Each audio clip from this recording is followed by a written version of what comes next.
Hey, August the 2nd, and it's time for another garden update. Looking right down the line of my potato plant, tomato, fingerling potato plants there.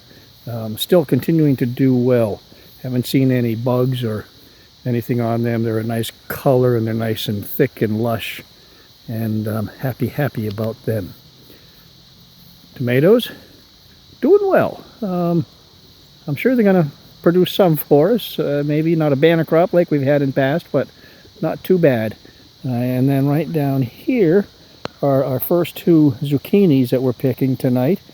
Maybe 9 inches long or so, just a nice young tender ripe size. And I love my sunflowers. In the back there we got a whole line of sunflowers that are 5.5, 6 feet tall, and they're doing well, starting to flower up. There's one overachiever right there, probably every bit of 7 feet tall already and flowering up on the top. So let's do this a little differently this time. Here's my muskmelon, and yep, we're starting to get some. It's looking good. Pumpkin, we've got a few pumpkins over there. There's a young one right there. And my zucchini, yeah, you can see one right there on the plant. And there's another one right there on the plant. And that one. Cucumbers, we got all sorts of foliage on the cucumbers and flowers. No cucumbers yet though. They'll come. And here's my spinach. Hubbard squash has a couple of youngsters on it there too, so we're happy about that. They're on the far side of the garden.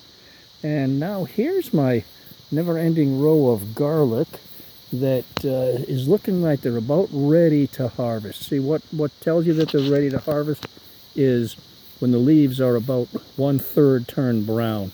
Like here's a pretty good example right here. You've got a lot of, see, the stalk is brown and the leaves are starting to turn brown on it. So they've got another 10 days, maybe 2 weeks, and they're ready to go. So there's the garden update. Weeds are doing pretty well for themselves. We'll have to get after them pretty soon. And blueberries, we have picked 3 pounds of blueberries so far from the bush underneath the tall netting. The second one hasn't even started to put out yet. They're green, not ripe yet, so they'll be the second crop. So, and we probably have 3 or 4 pounds more on that first bush. So there's the garden update for August the 2nd.